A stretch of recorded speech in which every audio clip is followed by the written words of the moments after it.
नमस्कार दोस्तों, आप सभी का स्वागत है मेरे यूट्यूब चैनल स्पोर्ट्स शेयर पे। दोस्तों, आगे बढ़ने से पहले प्लीज़ चैनल को लाइक करें, सब्सक्राइब करें, बेल आइकन को प्रेस करें। दोस्तों, आज आयरलैंड और इंडिया के बीच मुकाबला खेला गया। भारत ने पहले टॉस जीता और पहले फील्डिंग करने का फैसला किया। पहले फील्डिंग करने का फैसला दोस्तों भारत ने इसलिए किया क्योंकि आप सभी को पता है कि जो स्टेडियम है उसके अंदर जो आउटफील्ड है काफ़ी स्लो है। पिच है वो भी काफ़ी ख़राब है।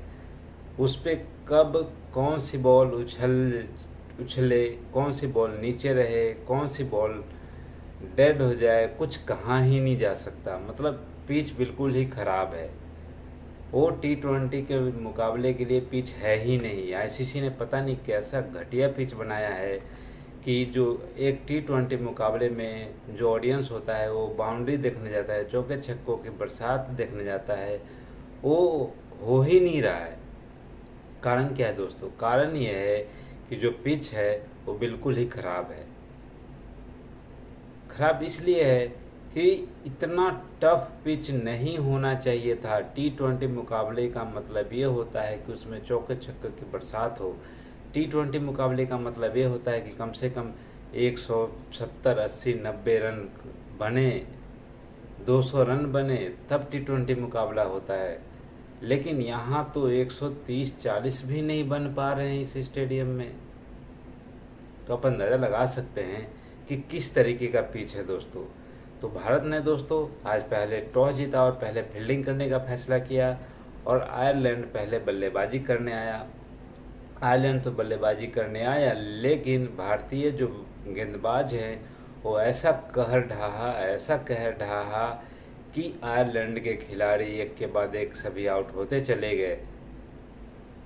कोई भी भारतीय गेंदबाज का सामना नहीं कर सका और इसका सबसे बड़ा कारण है दोस्तों कि जो पिच है वो ख़राब है, वो सही नहीं है। T20 लायक वो पिच है ही नहीं। चाहे कितना भी कोई बड़ा खिलाड़ी क्यों ना हो, वो भी उस पिच पर संघर्ष कर रहा है। वो भी उस पिच पर खुलकर खेल नहीं पा रहा है अपना नेचुरल गेम। कितना भी बड़ा खिलाड़ी क्यों ना हो, वो भी उस पिच के ऊपर अपना जो नेचुरल गेम है नहीं खेल पा रहा है। कारण क्या है दोस्तों कि जो पिच है वो ठीक नहीं बना हुआ है। बहुत ही घटिया पिच है ये। T20 के लायक तो ये है ही नहीं पिच। लेकिन दोस्तों भारतीय जो गेंदबाज थे उनके सामने एक के बाद एक जो आयरलैंड के खिलाड़ी है वो आउट होते चले गए और आयरलैंड सिर्फ 16 ओवर में ही 96 रन बनाकर पूरी टीम ऑल आउट हो गई। भारत को जीतने के लिए यहाँ पे 97 रन बनाने थे और भारत ने इस टारगेट को 2 विकेट खोकर 12 ओवर 2 गेंद में ही हासिल कर लिया। भारत के तरफ से सबसे ज़्यादा तो रन बनाए हैं रोहित शर्मा ने 52 रन बनाए और वो रिटायर्ड हर्ट होकर चले गए। और दोस्तों उनके हाथ में चोट भी लग गया। गेंद अचानक उछल कर आया, उनके हाथ में चोट लग गया। तो इसीलिए इस पिच के ऊपर कुछ कहा नहीं जा सकता कि कौन सी गेंद छलांग लगाएगी, कौन सी गेंद नीचे रहेगी। बहुत ही बेकार पिच है दोस्तों ये।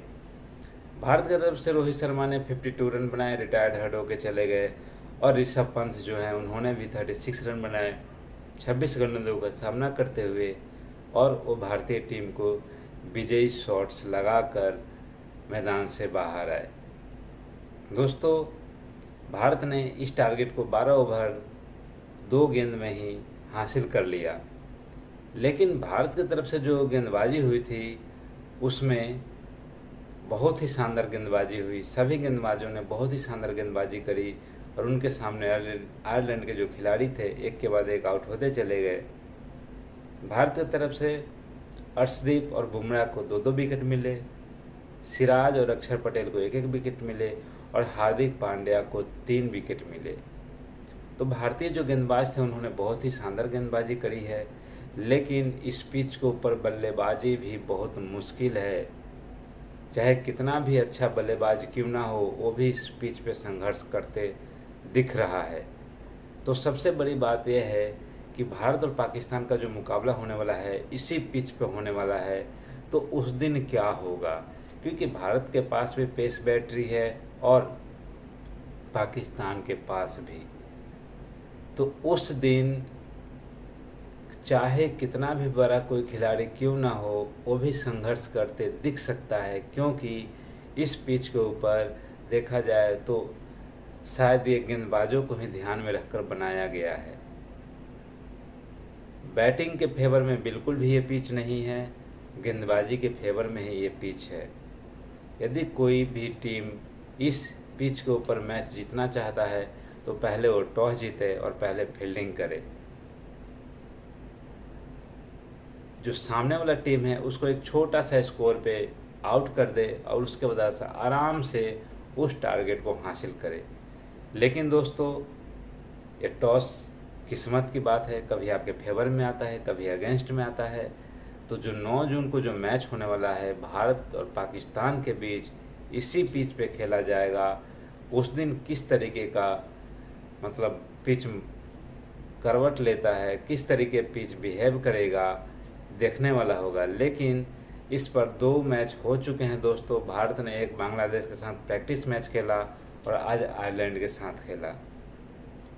दोनों में पिच सेम बिहेव किया है, यानी कि पिच के ऊपर बल्लेबाजों के लिए कुछ भी नहीं है। बल्लेबाज संघर्ष करते दिख रहे हैं और गेंदबाज इस पर बल्लेबाजों को आउट करते हुए दिख रहे हैं।